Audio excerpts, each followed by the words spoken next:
Hello and welcome to June's book review. It's a slightly different angle today because Pete has filled this room with stuff, so it's making it harder and harder for me to actually sit in front of this bookcase. There's all sorts of stuff down here, but there we go. So I have come to the acceptance and realisation that I am just not going to read as much as I did when I was getting on the bus, and that's just because of time. My bus journey would take on average about 40 minutes there and 40 minutes back, and I'm reading for about 40 minutes a day, maybe half an hour, so I'm just not going to get as much read, but I am at least now back to enjoying what I'm reading and being involved in the books that I'm reading. So that is a positive for June. Like all the other months in lockdown, I've read 3 books. So we'll get on with the first one. So the first one I read is The Flatshare by Beth O'Leary. And I really enjoyed this book. This is my favourite book of the month by far. So it follows Tiffy and Leon. They share a flat, they share a bed, but they never met each other because she has the flat, you know, sort of 6 in the evening till like 9 in the morning kind of thing, and then he has the flat from 9 till 6 because he works nights, she works during the day. So they've never met each other, but they share a bed and they share a flat, which as a concept is original to me. I've never heard of a book like this before, but also it's something that I would never be able to do. I just couldn't do it. I couldn't share a flat like that. But then I've never really had housemates or flatmates. I mean, I did at university, but they're people I chose, and I live with Pete. But other than that, I've lived with my parents, so it's not something I've ever done, the whole live with someone you've never met. I know quite a few people that move to London and that's what they end up doing, but I just haven't. So the book has everything that I like. As you know, if you've watched a number of these, there is a playlist which you can go and watch of all the months of these book reviews, and I'll link it up here. But it has short chapters, which I love because it makes you feel like you're reading more, and you can just dip in for like 5 minutes, read a chapter and then carry on. You feel like you've accomplished something. Has multiple voices, which, as you know, I love. I love a book that has more people's opinion. So we get chapters from Tiffy's opinion and from me and Leon's opinion in this book, which I like very much. And what also makes this book strong, and possibly a strong contender for my favourite book of the year, is that obviously there's the main story and the main characters, but the sort of subplots that go with it around these characters and around their friends and the other characters were all really strong too, and I was as invested in Tiffy and Leon as I were in their friends and what was going on with the lives. She's it's in a publishing house, so I wanted to make sure that the book that she was working on was a success and all sorts of things. So the storylines around them, the subplots to this book, were also equally as strong as the main plot, which just, it's rare, to be honest. And the reason I like this book so much is the fact that their relationship seemed really real. It's such a gradual build up, their relationship. They write like little notes to each other, like little post-its around the flat. And they start off very mundane of, I ate this, sorry, or I've left you a piece of cake, or whatever. And then they gradually build up, so they start getting to know each other just through the notes and stuff like that, which, very good. Liked that whole, I found that way more believable than if they just went straight into some full-blown relationship or something. And weirdly this month, a lot of what I was reading and a lot of what I was watching seemed to come together quite a lot. I'm gonna leave it at that, but that seemed to be a thing this month. Yeah, so thoroughly enjoyed The Flatshare by Beth O'Leary. She's written another book called The Switch, I believe, and I really want to read that one now because, as I say, I really enjoyed this. And Mum, it's coming over to you because I know you want to read it as well. The second book I read was Vox by Christina Dalcher. Might have pronounced her surname wrong. But there's that one.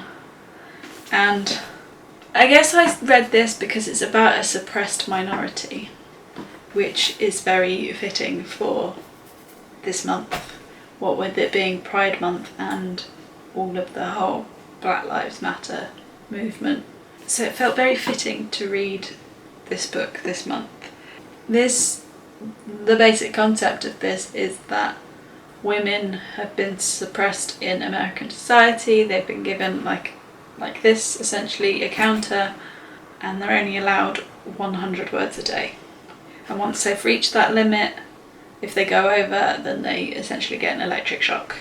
And that electric shock gets worse with every word or 10 words over the 100 that they're allowed. So I thought that was a very interesting concept for a book. I've read a few of these sort of dystopian-y kind of post-apocalyptic, that's the wrong word, isn't it? But this sort of dystopian kind of fiction, like Handmaid's Tale, is very similar in its suppression of women and stuff. So yeah, the concept interested me quite a bit. But my main takeaway from this book is that I would never cope with 100 words a day. The more I was reading it, the more I was like, I'd have a fried arm because I'd always be getting shocked.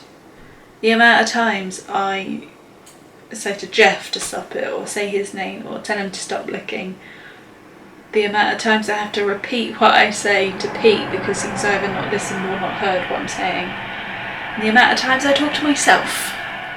I certainly wouldn't be doing this if I only had 100 words a day. But yeah, I'd never ever cope with it. And all the other restrictions that come with it, you're not allowed to work, you're not allowed to have passports, you can't go anywhere. You're basically there to look after the kids in the home but shut up and don't talk. And it's just ugh.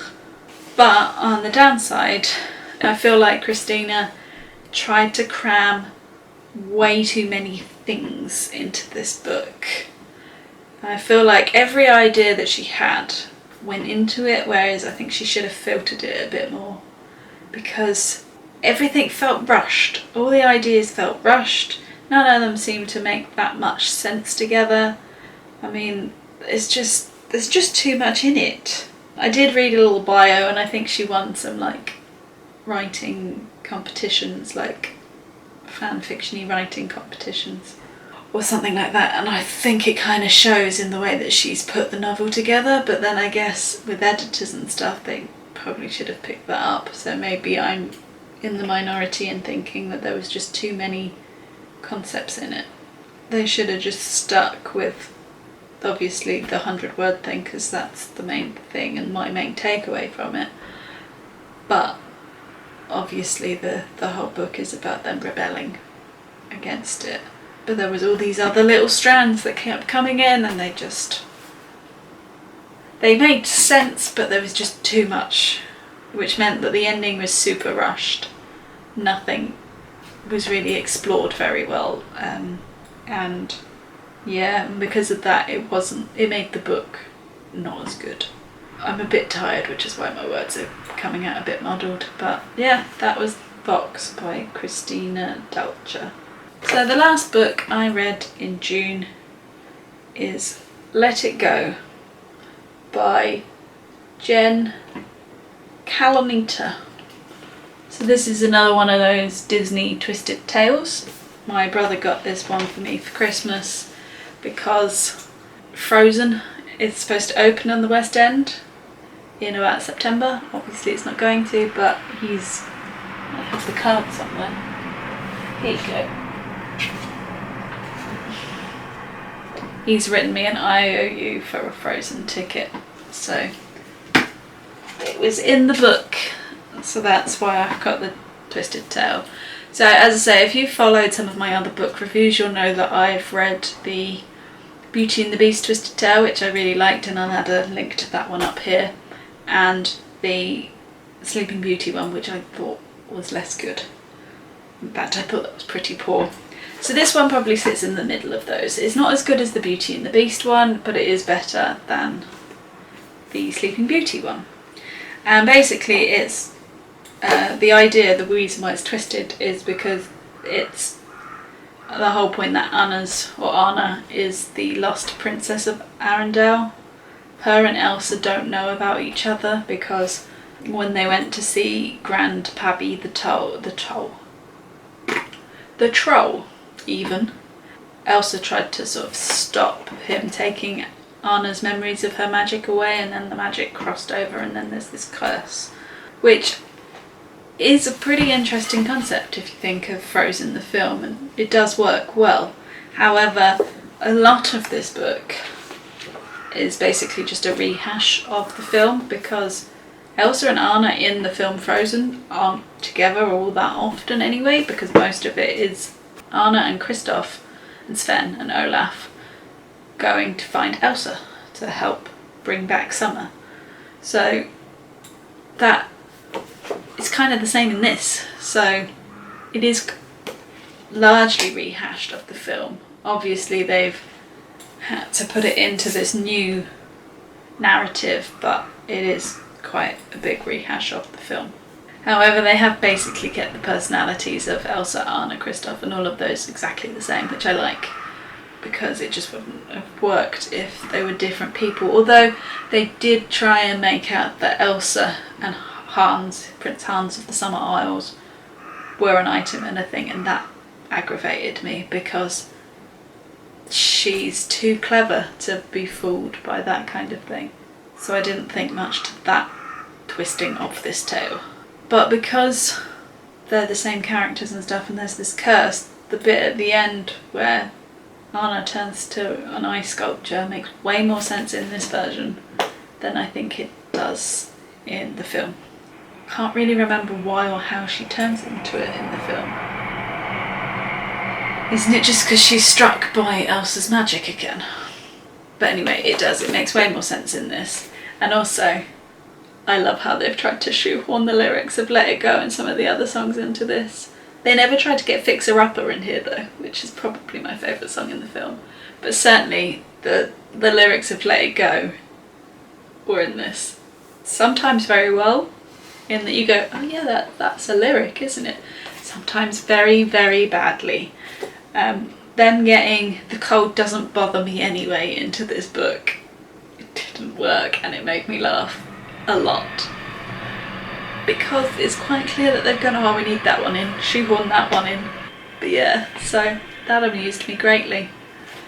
So as I said, this is an enjoyable book. It's not that long, particularly as the font's pretty big as well. So it's an easy and an enjoyable read if you're a Frozen or a Disney fan. But if you're going to read a twisted tale, I'd definitely recommend the Beauty and the Beast one more so than this one. So there you have it. They're the 3 books that I read in June. We shall see what July has in store for us. I did buy 2 books because I felt like I was running out and it scared me. So I bought 2 books, even though I know that my mum has a pile for me to read, and I think my brother's got a couple to lend me as well. So soon I'll have books coming out my ear holes again and I'll be like, oh, I've got all these books to read, but that's never a bad thing, is it? But anyway, on that note, I'm going to leave it here and I will see you again for another book review in July, and I'll see you on Sunday for another weekend vlog. So on that note, if you've liked this video, give it a thumbs up. If you haven't already, please go ahead and subscribe, and I'll see you in the next one. Bye!